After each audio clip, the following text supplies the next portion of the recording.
पाकिस्तानी फिल्मों के चॉकलेटी हीरो वहीद मुराद और शहनशाह जज्बात मोहम्मद अली के दरमियान रकाबत भी पाई जाती थी और एक वक्त ऐसा भी आ गया था जब शूटिंग के दौरान मोहम्मद अली ने वहीद मुराद को दिली नफरत के साथ थप्पड़ मारा तो जवाब में वहीद मुराद ने भी मोहम्मद अली का मुंह तोड़ दिया था और बात कत्ल करने तक पहुंच गई थी।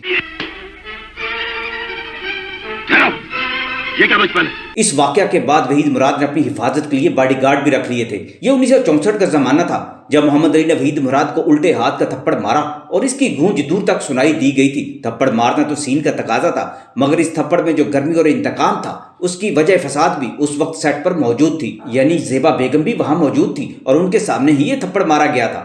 फिल्म में सीन के दौरान वहीद मुराद को थप्पड़ मारा जाना था, लेकिन इस थप्पड़ को दिखावे के तौर पर भी मारना था। मगर जब मोहम्मद अली ने वहीद मुराद को जोरदार थप्पड़ मारा तो वहीद मुराद के जबड़े ने काम करना खत्म कर दिया था। कई दिन तक शूटिंग रुक गई। वहीद मुराद के मुंह से खून निकलने लगा था। हैरानकुन बात यह है कि मोहम्मद अली ने इस पर माजरत भी नहीं की थी। ये क्या बचपन है? फिल्म के डायरेक्टर हसन तारक थे और इस फिल्म के प्रोड्यूसर और राइटर मेरे मेंटोर अली सुफियान अफाकी थे। उनके सामने ही ये सीन हुआ तो अफाकी साहब गुस्सा से तड़प उठे और उन्होंने मोहम्मद अली को खरी खरी सुना डाली। अफाकी साहब मोहम्मद अली के दर्द और रंज को अच्छी तरह समझते थे। उस वक्त ज़ेबा ने अफाकी साहब से कहा अली को किसी मेंटल अस्पताल में दाखिल करा देना चाहिए। अफाकी साहब ने ज़ेबा बेगम से कहा आप बात को न बढ़ाएं क्योंकि इसमें तुम्हारा भी कसूर है। तुम बिला वजह मोहम्मद अली को अब जलाती रहती हो और ये बात हर कोई जानता है। अगर यूं ही इन दोनों की लड़ाई बढ़ गई तो इसमें तुम बराबर की कसूरवार होगी। अगर मीडिया ने कल को मुझसे इस बात की तस्दीक करना चाही तो मैं साफ बता दूंगा इस रकाबत की असल वजह तुम हो। ज़ेबा बेगम ने जहरीली नजरों से अफाकी साहब को देखा और कहा आखिर आपके अंदर का सहाफ़ी बाहर आ ही गया। आपको मेरे अंदर तो बुराई नजर आ गई है। अपने लाडले को भी समझाएं जो बदमाशों की तरह अब सलूक करने पर उतर आया है। उस दिन ज़ेबा और अफाकी साहब के दरमियान काफ़ी तल्ख कलामी हुई। अफाकी साहब को फिक्र लग गई कि उनकी फिल्म का अब क्या होगा। वो पहले ही बड़ी मुश्किल से वहीद मुराद, मोहम्मद अली और ज़ेबा की ट्रायका को कंट्रोल कर रहे थे। अफाकी साहब ने अपने खदशात का इजहार हसन तारक से किया। मुझे खदशा है कहीं अब दोनों अदाकारों में बात न बढ़ जाए। हसन तारक अफाकी साहब की निस्बत ज़रा ठंडे आदमी थे। उन्हें भी मोहम्मद अली के नफरत अंगेज थप्पड़ की वजह मालूम थी। वो नहीं चाहते थे बात बढ़ जाए। ज़ेबा बेगम से उन्होंने कहा आप कम से कम इस फिल्म की हद तक मामलत को ठंडा करें वरना शूटिंग रुक जाएगी, क्योंकि आगे एक सीन में वहीद मुराद ने मोहम्मद अली को मारना है और कहीं ये बात बिगड़ ना जाए। हसन तारक देख रहे थे कनीज के सेट पर मोहम्मद अली मुंह फैलाए रहते थे और ज़ेबा वहीद मुराद के साथ खेल कूद करती, तंजिया गुफ्तगू करती और ये सब मोहम्मद अली को जलाने के लिए किया जाता था।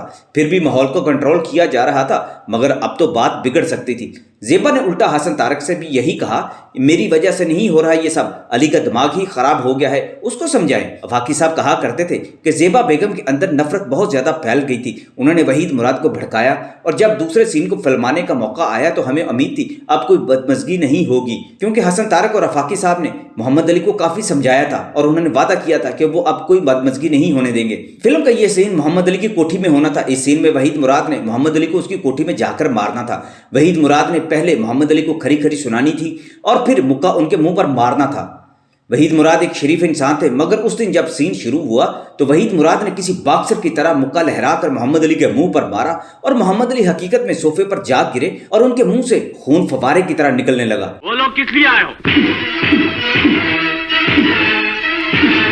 मोहम्मद अली ने मुंह से खून निकलते देखा तो उनका दिमाग घूम गया और वो वहीद मुराद को मारने के लिए उठे, मगर इस दौरान हसन तारक बीच में आ गए तो वहीद मुराद ने मोहम्मद अली से सॉरी कर लिया और कहा सॉरी अली, मुक्का कुछ ज्यादा ही तेज लग गया, मेरा मकसद ये ना था। लेकिन सब लोग अच्छी तरह समझते थे वहीद मुराद ने अपना बदला चुका लिया है। उस दिन सेट से बात बाहर तक फैल गई और ये बात प्रेस तक भी पहुंच गई कि वहीद मुराद और मोहम्मद अली के दरमियान लड़ाई और रकाबत और नफरत की वजह ज़ेबा बेगम ही हैं। इसका जिक्र कराची के एक मशहूर फिल्मी अखबार में भी किया गया था। ये वो वक्त था जब वहीद मुराद और ज़ेबा में गहरी दोस्ती और ताल्लुक कायम हो चुका था और मोहम्मद अली इसको पसंद नहीं करते थे। इस वाक़े से एक साल पहले ही दरअसल मोहम्मद अली ने ज़ेबा बेगम को भी सरेआम थप्पड़ मारकर उन्हें जलील किया था और फिर ज़ेबा बेगम और मोहम्मद अली के दरमियान नफरत और इंतकाम की ऐसी जंग शुरू हुई थी जो उनकी शादी पर ही जाकर खत्म हुई।